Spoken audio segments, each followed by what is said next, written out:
Respecter le suffrage universel, respecter la démocratie, respecter la République, c'est entendre les Français, les comprendre, mais surtout, c'est agir. La proximité du citoyen. Il y a un délit qui est commis, même une incivilité, pour ne pas dire un délit, mais il faut que ce soit sanctionné et que le citoyen le voie. Je pense qu'il faudrait réellement aider les petits ménages, aider les gens endettés à ressortir la tête de l'eau de façon à ce que la France redémarre. Les valeurs républicaines, c'est les droits et les devoirs. Il faut définir les valeurs républicaines pour chaque Français et les appliquer. Appliquer la loi comme elle se doit et faire comprendre aux personnes qui veulent la nationalité française qu'ils ont des devoirs et qu'ils ont des droits. Et les deux étant nécessaires, et je pense que c'est comme ça qu'on évitera un racisme sous-jacent.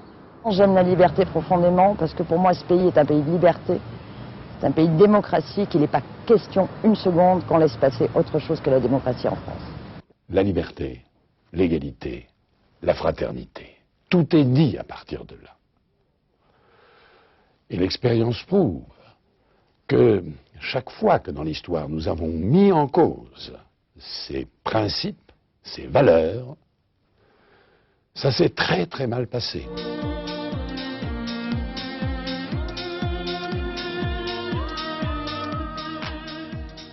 Il faut d'abord, et c'est l'essentiel, restaurer l'autorité de l'État.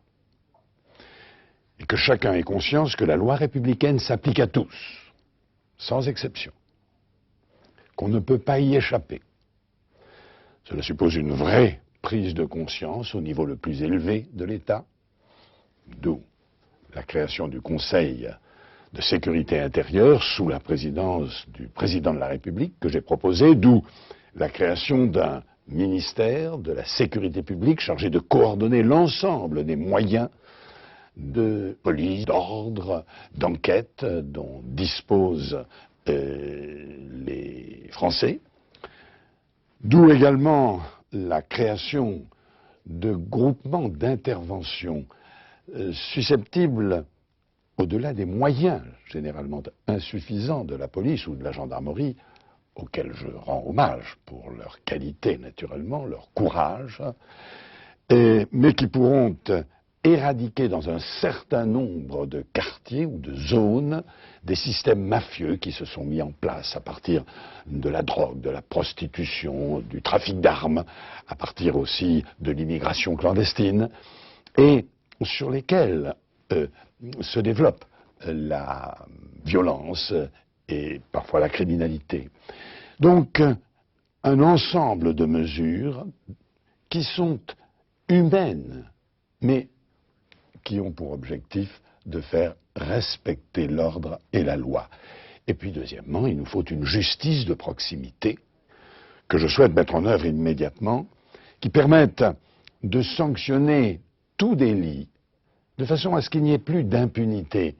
D'abord parce que c'est légitime, et ensuite parce que c'est le seul moyen de redonner à un certain nombre de gens, de jeunes notamment, mais pas seulement, des repères qui petit à petit se sont effacés. On ne sait plus ce que l'on peut faire ou ne pas faire, ce qui est bien ou ce qui est mal. Il faut rétablir des repères, savoir quelles sont les limites que l'on ne peut pas dépasser sans être sanctionné.